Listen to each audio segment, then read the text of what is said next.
The following shiur is delivered by Rabbi Mordechai Lebhar, Rosh Kollel at Link of Los Angeles. For more information or shiurim, please visit theshc.org or call 1-844-200-TSHC. That's 1-844-200-8742. Shad Vayeshev,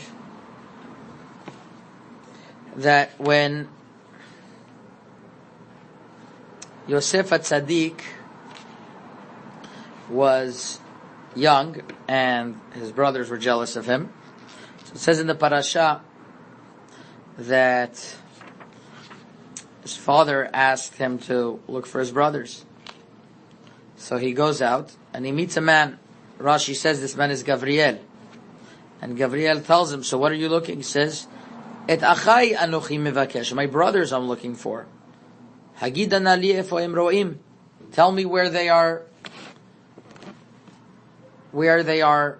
hanging out. Vayomer ha'ish. So the man says, Naseu mizeh. They went from here. Rashi tells us, they're not your friends anymore. They're not your brothers. Nelcha dotana. They went, Rashi says, they want to kill you. Don't go. He's warning him. Yosef didn't listen to him. Yosef decided to go anyways. So, this brings up a very interesting question. Is a person allowed to go against a situation that is clearly danger? When is somebody allowed to decide for himself that it's pikuch nefesh or it's not pikuch nefesh? Sometimes this has ramifications regarding Shabbat, sometimes not. We just experienced two major hurricanes, Hurricane Harvey and Hurricane Irma. In both of these hurricanes, especially Hurricane Irma, there was clear warnings for the people to evacuate. So I have the following question. What happens if somebody didn't take these evacuation notices seriously? And on Friday, he says, I'm going to stick it out. I'm not going to take these warnings seriously. I'm not going to evacuate. And then Shabbat comes, and then he sees he's in a situation of pikuach nefesh. He put himself in a dangerous situation. If he put himself in a dangerous situation, is he chayav? Is he obligated to get out now? Or, since he put himself in such a situation, who says pikuach nefesh is doche Shabbat to somebody who put himself purposely in such a situation? So there's a sugya in Shas, in Masechet Shabbat, Daf Yutet Amud Aleph, which is really the precedent of this halacha. The sugya in Shas discusses the following. Tanu Rabbanan, En mafligin besfina, Gimel Yamim Kodem Shabbat. A person doesn't get on a boat 3 days before Shabbat. The reason is a big discussion in the Rishonim. There are 5 different opinions why one is not allowed to go on a boat before Shabbat, 3 days before, and 3 days earlier than that one would be allowed. And further, the Gemara says, Lidvar mitzvah, for something that's a mitzvah purpose, even on Friday you'd be able to get on the boat. We're not going to deal with all of these reasons, that's a shiur on its own. But for our practical purposes, there's the opinion of the Baal HaMaor, one of the great Rishonim, that has the following approach: why 3 days before one is not allowed, and why Lidvar Mitzvah one would be allowed. The Baal HaMaor says the reason why you're not allowed to travel 3 days before Shabbat is because you are putting yourself in a situation of sakana. You are putting yourself in a situation of danger. And since you're putting yourself in a danger, it looked like on purpose you want to be mechalel Shabbat.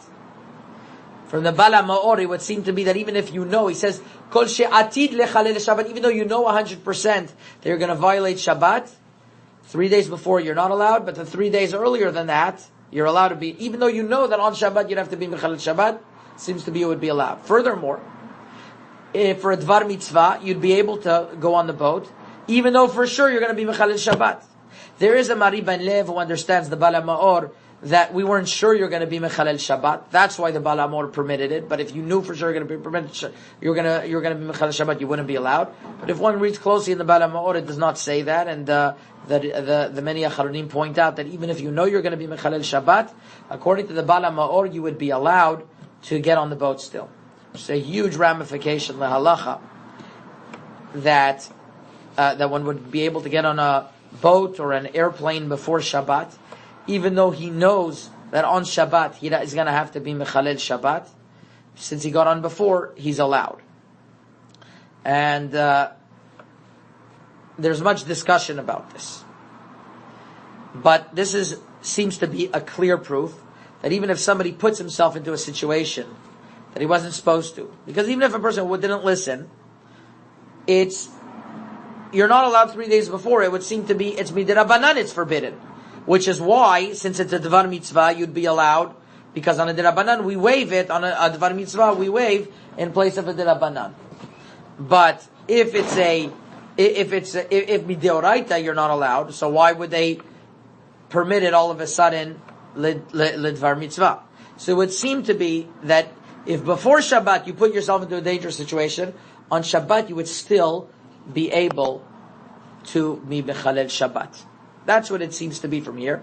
And Rav Moshe Feinstein in Orach Chaim Chelek Aleph Siman Kuf Chav Zayin proves from this Bala Ma'or exactly like this. That if a person puts himself into a dangerous situation still on Shabbat, he would be allowed to be mechalel Shabbat.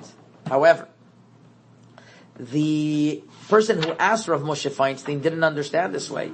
He said, no, you put yourself into a situation of sakana, you would be forbidden. And he has a proof. What's his proof? There's a Magen Avraham in Siman Rish Mem Chet that discusses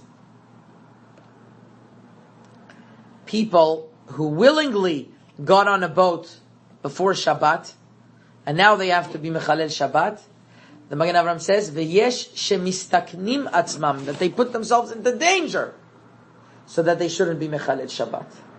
So the one who asked this question to Rav Moshe Feinstein says, you see, there are legitimate opinions that say that a person will have to put himself in a situation of danger if on purpose he put himself in a situation of sakana. And the great Kobetz He'arot, Rav Elchanan Wasserman, Hashem Yikom Damo, in Siman Chav Gimel, discusses this question, and he brings the opinion of the Magen Avraham in Sifkatan Yud Dalet, Siman Resh Mem Chet, and he says that they're machmir. Some people are machmir even in place of pikuch nefesh, and he explains maybe they understand. And he says a very beautiful thing. He says it could be a very beautiful idea, which we don't follow this lehalacha, as we're going to see in a moment. But it's a beautiful idea, nevertheless. That when the concept that pikuch nefesh is doche Shabbat, the concept that pikuch nefesh pushes aside Shabbat, means that it wipes away the avira. In other words, it's telling you that there's no avira. If you're in a situation on Shabbat where you have to violate Shabbat to save your life, there's no avira over here. But pikuch nefesh can't wipe out an existing avira. So if somebody did an avira of getting on the boat before Shabbat, he did an avira. He wasn't allowed to do that. Pikuch nefesh can't wipe away a previous avira. It could only wipe out a previous situation and say that's not an avira, but it can't take an avira and say no, it's better than an avira. An avira is an avira. Since you weren't able to do it, so you wouldn't be allowed. He explains later on in Siman Mem Tet, according to this, a very interesting thing that I've thought of before. I've thought of this question before. Everybody knows the story why the Bet HaMikdash was destroyed. It was a story of Kamsa and Bar Kamsa. Bar Kamsa wasn't invited, so he wasn't invited to Kamsa's meal. He showed up, Kamsa threw him out, and Bar Kamsa got all upset at the rabbis that they didn't say anything. So he said he's going to get revenge. He took an animal and he maimed the animal, and he brought it. He made a cut in its lip, and he brought it to the Bet HaMikdash, He gave it to the Caesar, and they told the Caesar, you'll see that the Jews hate you because they're not going to want to bring your animal to the Beit HaMikdash. He says, yes, that's true. Can't be. So he brought the animal, and the Chachamim saw that, the animal had a blemish to it. So they said, we can't bring it up, but we can't bring an animal with a blemish up to the Beit HaMikdash, to the Mizbeach. But on the other hand, it's pikuch nefesh. He's going to kill us otherwise. He's going to think we hate him. So we're allowed. There was one Jew over there called Rav Zechariah ben Avkulas that said, no, we should not bring up this animal to the Mizbeach. Why? Yomru ba'alim uman krevin ligam Mizbeach. People are going to say that you're allowed to bring an animal that has a blemish on the Mizbeach. So, I understand that it's pikuach nefesh, but people are going to think that you might bring an animal that has a blemish. Now, what is Zechariah ben Avkulus thinking? It's pikuach nefesh. Pikuach nefesh precedes everything. Says Rabbi Elchanan, Rav Zechariah ben Avkulus understood, like these people brought down in the Magen Avraham, that he understood that pikuach nefesh could only wipe out right now a situation that came up that you say that it's not called an avera. If a situation came up, instead of pikuach, and it's a pikuach nefesh situation, pikuach nefesh says that you're allowed to do it. But on something that might happen in the future, that people are going to say that you could bring blemished animals to the Beit HaMikdash, where there's no situation pikuach nefesh can't take care of a future avera or a past avera. That's Rav Zechariah ben Avkulus. Now, this is the way they explain it, but lehalacha, the Shulchan Aruch doesn't say this. The Shulchan Aruch says, in a case of mitzvah, you'd be allowed to get on a boat, which seems to imply that it's a case that it's derabbanan. That means midoraita. If somebody on purpose went on a boat before Shabbat when he wasn't supposed to, he'd be allowed to be mechalet Shabbat. We don't follow this Magen Avraham. Furthermore, Moshe Feinstein says the following. He says the Magen Avraham wasn't talking about that these people are going to put themselves in danger's way on purpose and they're going to die. He says it's situations of pikuach nefesh that are objective.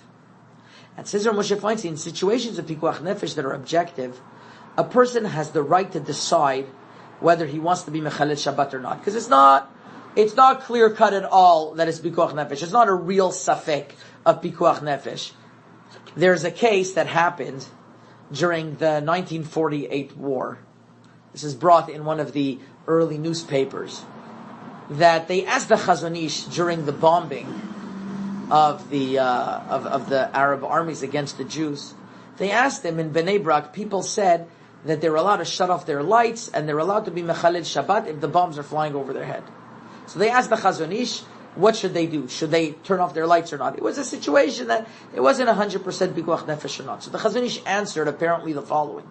He said, for those who are afraid, they're allowed to be mechalel Shabbat. Those who are not, they're allowed to keep Shabbat. So it turns out that on the same block, you're going to have those who are mechalel Shabbat and on those who keep Shabbat. You see from this Chazon Ish and this Rav Moshe Feinstein, the same principle, that if a person puts himself, that there are certain situations of pikuach nefesh that are not so clear that they're pikuach nefesh. It's really a very, very gray area. There's a tshuva in Rabbi Akiva Eiger by Chatzitza and Nida that says echad mine elef, one in 10,000, 1 in 1,000. It could be sakana. That's not called a sakana already. So 1 in 1,000 is not called sakana. If it's a 10% chance, it's for sure sakana. In the middle, a gray area, it's up to a person to decide. Sometimes he has the right to put himself in danger's way. That's how Moshe Feinstein explains those people who put themselves into danger. Could be that's what happened by Yosef HaTzadik. Yosef HaTzadik was warned by Gabriel, your brothers want to kill you. But he said, it's not a real danger. I'm going to convince them. I'm going to speak to them. What, my own brother's going to want to kill me? That could be why Yosef HaTzadik had a heter to go and to put himself into a place of danger. But Al Kol Panim, we learn from over here that those who put themselves in dangerous path in Hurricane Irma, they shouldn't have. They should have left. But once they're already in dangerous path, of course they have to be mechalel Shabbat to get out. There's no question about it. I'll leave you off with one thing that Moshe Feinstein says 3 teshuvot later in Igrot Moshe. He says, what happens if a doctor has a shift in a hospital and he knows he's there on Thursday and he wants to go home for Shabbat and he knows Shabbat afternoon they're going to call him back. He knows 100% they're going to call him back. They have to be mechalel Shabbat to get there. Does he have to stay in the hospital Thursday, Friday, and Shabbat? So Moshe Feinstein says he has to stay in the hospital, even if he doesn't have Kiddush or Hamotzi. he has to stay in the hospital if he knows that they're going to call him back. Because you're not allowed to put yourself into a situation that you're going to have to be Mechal Shabbat. I saw that Reb Shlomo Zalman Auerbach disagrees. And he says, no, a person is allowed the doctor would be allowed to go home because he's doing what he's supposed to be doing. And if they call him, they call him. That's another situation. Moshe Feinstein says he knows he's putting himself in a situation of sakana. If he did go home, everybody agrees, like the Tshuvas Moshe Feinstein beforehand, that he'd be allowed to be Mechalel Shabbat. But lechatchila, Rav Moshe Feinstein says one shouldn't put himself into a situation. Once again, Rav Shlomo Zalman is lenient, so ask your competent Rav what to do if you're a doctor in such a situation. But the halacha, as we mentioned, is that you are allowed to be Mechal Shabbat even if you weren't supposed to put yourself into a situation like that in the first place. And as we mentioned, that if there are certain types of pikuch nefesh that are quasi, that sometimes a person has the right to decide, and that is all up to the situation and the person. It's not something to be taken lightly, and that could be what Yosef had in mind. Chazaku Baruch. This audio series has been brought to you by the Sephardic Halacha Center. The center is committed to advancing research and application of Halacha in the Sephardic community nationwide. For a halachic consultation, monetary Bet Din services, to order this series or to sign up to receive the Sephardic Halacha Journal, or for all other information, please call 1-844-200-TSHC or email info@theshc.org to subscribe.